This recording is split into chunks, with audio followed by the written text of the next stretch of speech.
2014 నుంచి 2023 మధ్య తెలంగాణలో రైతు ఆత్మహత్యలు 95% పైగా తగ్గాయని జాతీయ నేర గణాంక విభాగం ఇచ్చిన గణాంకాలు కేసీఆర్ పాలన రైతులకు స్వర్ణ యుగం అనడానికి నిదర్శనమని బీఆర్ఎస్ వ్యాఖ్యానించింది. బీఆర్ఎస్ ప్రభుత్వ పథకాలు, కార్యక్రమాలు, ప్రాజెక్టుల వల్లే తెలంగాణలో రైతుల ఆత్మహత్యలు గణనీయంగా తగ్గాయని మాజీ మంత్రులు కేటీఆర్, హరీష్ రావు పేర్కొన్నారు.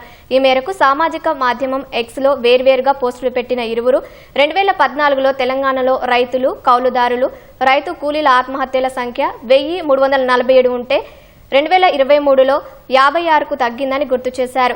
2014లో దేశంలో రైతు ఆత్మహత్యల్లో తెలంగాణ వాటా 10.9% ఉంటే 2023 నాటికి 0.51% తగ్గిందన్నారు. అయితే కాంగ్రెస్ అధికారంలోకి రాగానే పరిస్థితి తారుమారైందన్న వారు 2 ఏళ్లలోనే సుమారు 700కు పైగా రైతులు ఆత్మహత్యలు చేసుకున్నారని ఆందోళన వ్యక్తం చేశారు. మళ్లీ కేసీఆర్ రావాలి, రైతులు చల్లగా నూరేళ్లు వర్ధిల్లాలని వారు ఆకాంక్షించారు.